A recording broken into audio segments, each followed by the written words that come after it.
How happy are you? Oh, yeah, very happy. Yeah. It was amazing. Is that his shortest fight ever? Joseph's shortest Yeah. fight. It could well be, actually. I'm not sure, but it could be. There's the champ.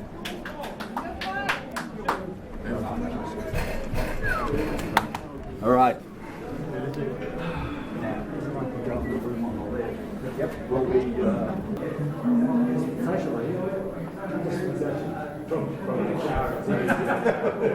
Oh my God.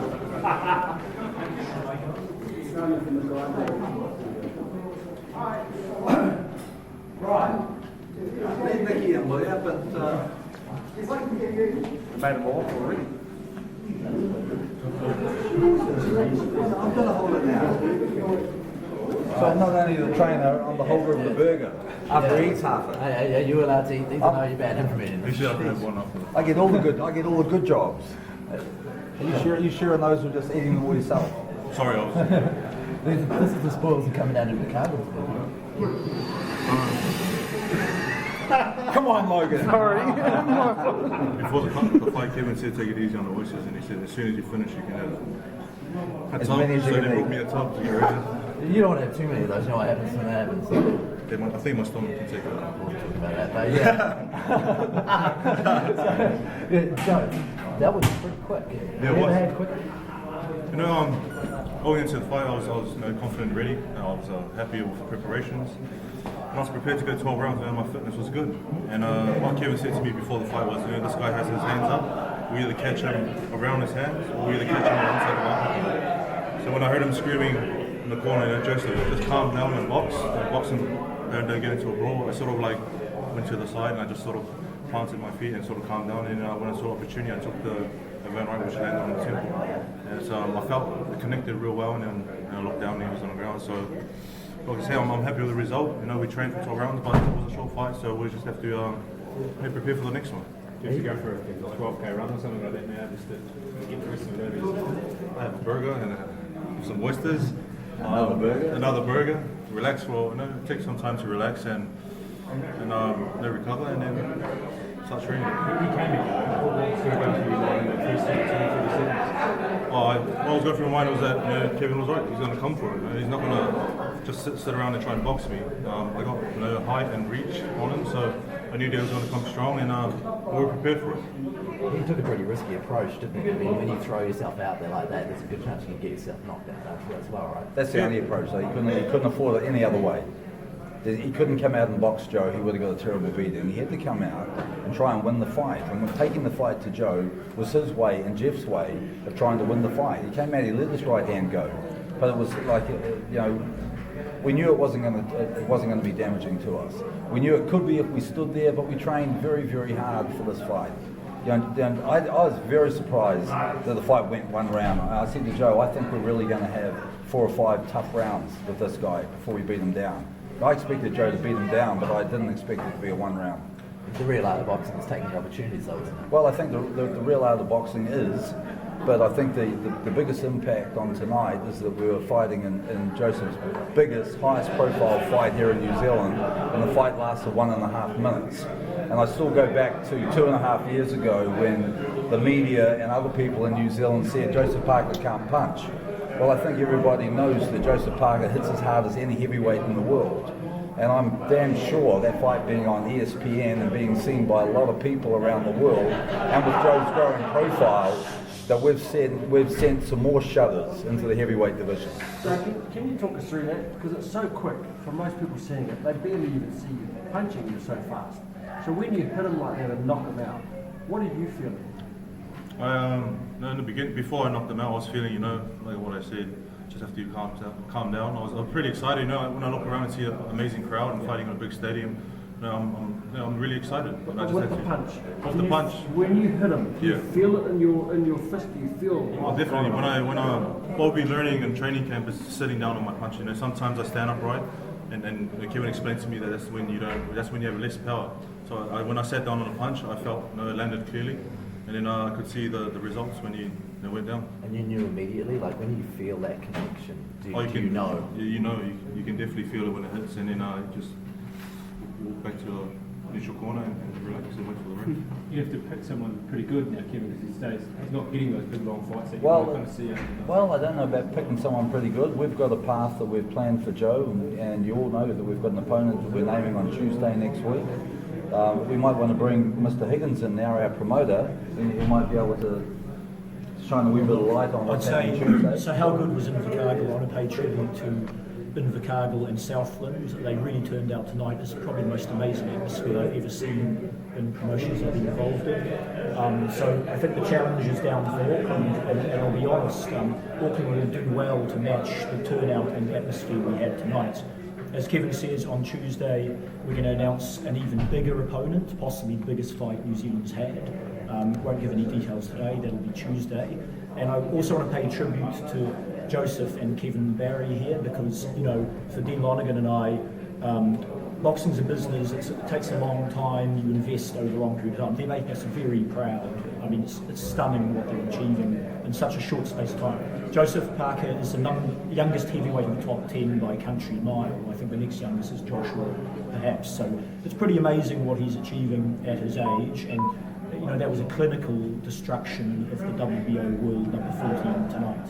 When you say the biggest fight New Zealand's had, are we talking about a New Zealand opponent, like maybe a Carly Bean, or are we talking about an international? I'm not going to comment today, but you can expect that it'll be a very seasoned big man who's done a lot of rounds, and you know, you'll find out on Tuesday. David, is that where Dino is at the moment, sort of that? Dino's crook. Can I just get you to talk on what Dave said just around the atmosphere here compared to other arenas? I guess I'm in Chicago. No, Palmerston was the last one and it was pretty crazy. But this is a bigger arena and there was a lot more people and it was even crazy. So, like, I'm more than when I stand there and just look around. It's pretty exciting knowing that they're all there to watch the other fights and myself. And it gives me extra motivation when I go in there to try and perform. Do you feel kind of invincible? Like the smile that came over your face when you put your hands up in the air when you first stood in the ring, you could see you kind of grew. Yeah. No, I felt I had a lot of pride. You know, I'm representing our country and I'm trying to get a victory from someone from overseas. And when I got the win, the whole team was joyful. And what's next? You get a bit of time off, a couple of days off. Yeah, so now get a bit of time off. We're going to go a bit of a break somewhere for 6 days and then back to business. What did you think of Bowie's power? But then nothing really landed. Nothing?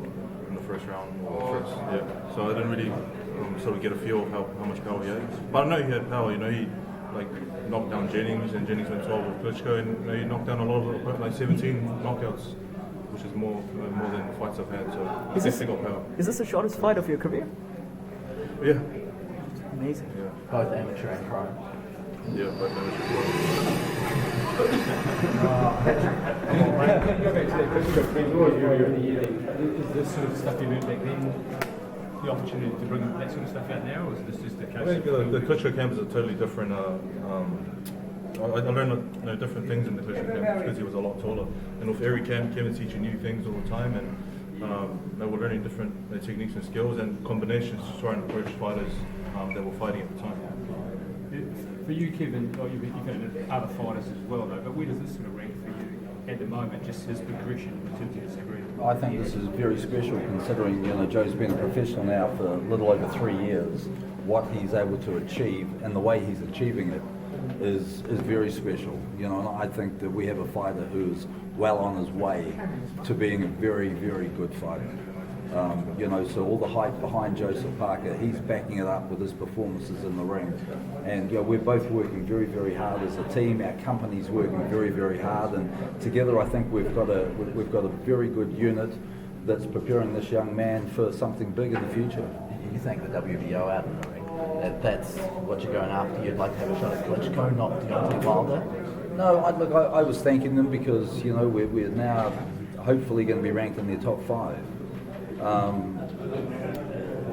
You know, funny story. I got a message today from a radio show in New York asking me, you know, I was going to keep this story, and Stannis will kick me later, saying that there's a big rumour going around that we're going to be Deontay Wilder's next opponent, and we're on the short list to fight him. And you know, that's something that we wouldn't step away from, but it's not something that we were targeting at the moment. Might change after tonight, though. Is that your next opponent?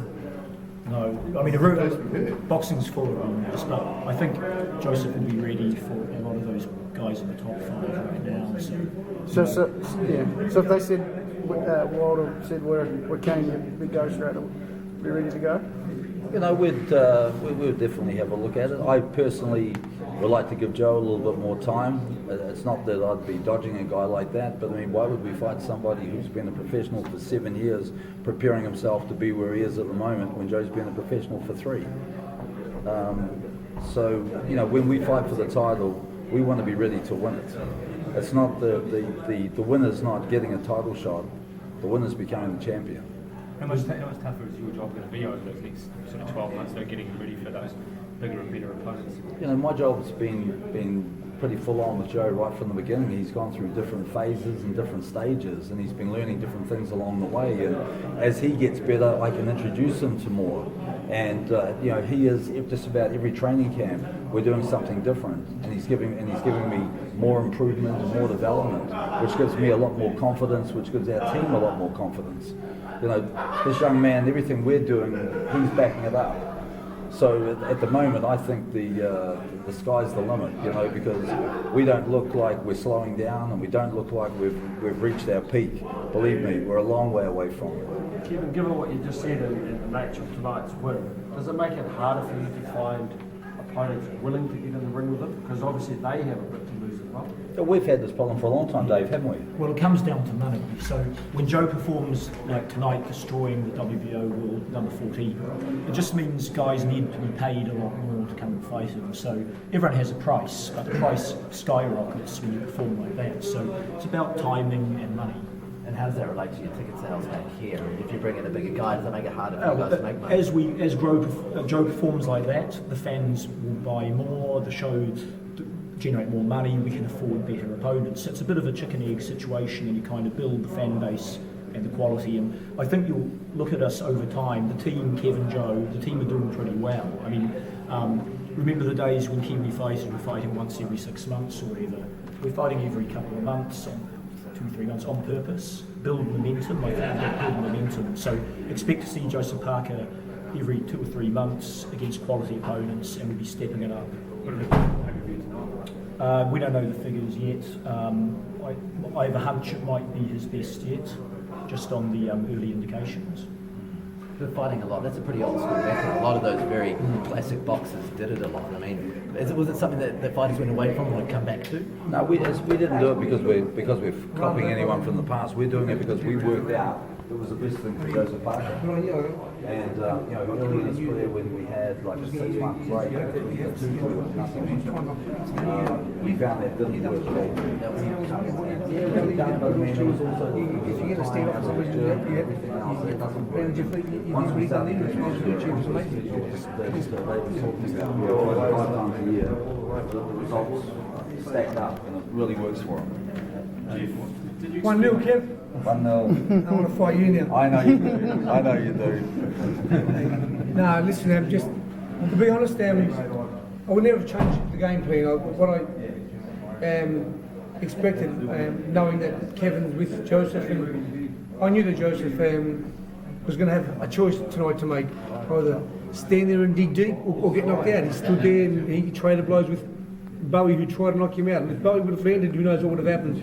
But it was an amazing punch, and like I said, I'm proud of Joseph. I'm a huge fan of his, and to see him sit there when somebody was throwing those kind of punch at him, just being able to land the same kind of power as Bowie was amazing. And I knew it was going to be either Joseph or that happening to Bowie, and happened to Bowie. And although I'm not, it's my fighter, but I'm proud of Kevin. I'm proud of Joseph, and I think he took a huge step today, knowing that if at any time he has to stand there and plan his feet, he can knock anybody out. Joseph is a different fighter today than he was 2 years ago. He's completely different. He's got amazing power. He's bigger. He's stronger, and he proved that today. Nobody's ever done it to Bowie before. Not like that. What did Bowie say to you in the corner after?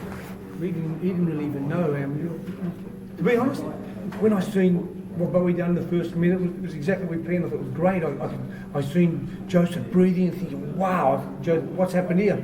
And then Joseph reacted like a real champion. That's why he's going to be a champion. Instead of going into the shell thinking, what's happening here? He said, that's what he's going to do to me. I'm going to hit you before you hit me. And Joseph being younger and got that amazing speed and great eye, he landed an amazing punch on Bowie. But listen, like I said here, no disrespect to Joseph, but had Bowie landed some of those punches, it could have been the opposite way around. That's how I planned it. And to be honest, I'm more proud of Bowie for putting that performance in. People might think it was bad, but it was a great performance by Bowie Tupou. It was a risky approach, but was it a necessary approach? Yeah, I'd rather him get knocked out in one round than get tortured by Joseph, and then Joseph jab his head off and then knock him out 7 rounds later and hit him with 500 punches, where you got hit with one punch tonight and then he'll have a headache tomorrow and we'll be fine.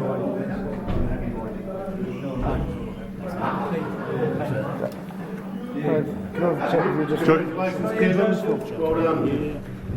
Thank you.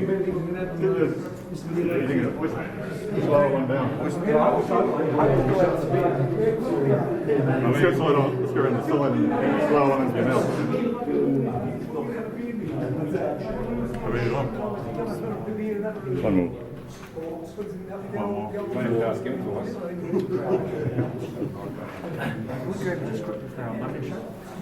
Thank you.